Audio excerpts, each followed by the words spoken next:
Welcome back into TD Garden. This is the Garden Report. I'm your host, Josue Pavon. Back at TD Garden, Josue Pavon here for CLNS Media alongside Jacob Toby, with the Celtics have just made it 3 in a row coming off the All-Star break. And I got to say, Jacob, I think this is the rotation that I want to see out of Brad Stevens and the Celtics. From Game 7 against the Milwaukee Bucks to being on the verge of sweeping the Philadelphia 76ers, this young Celtics team has found a level of focus that led to an improbable win Saturday night in Philly.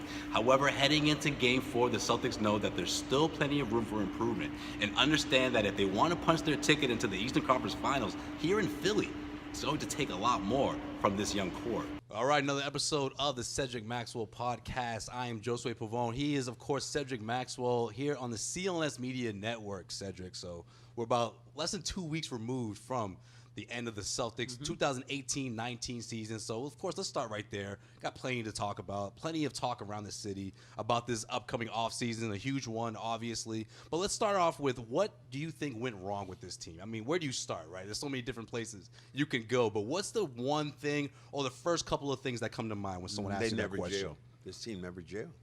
So after losing 5 of their last 6 games, the Boston Celtics came into Oracle Arena and gave the champions a beating, Chris. 128-95, and it was Gordon Hayward's 30 points off the bench that led the way. Another Celtics win on the road and another big night for Gordon Hayward. He was the one that made the game-winning shot here in Sacramento to top the Kings 111-109. Josue Pavon here. Chris Grenham coming at you from California, Sacramento, California. Game 2 of this 4-game road trip, and so far, the Celtics are 2-0, Chris. Well, that's going to wrap up this practice report. My name is Josue Pavon for CLNS Media. Stay tuned for plenty of coverage after Game 4, and I will see you then.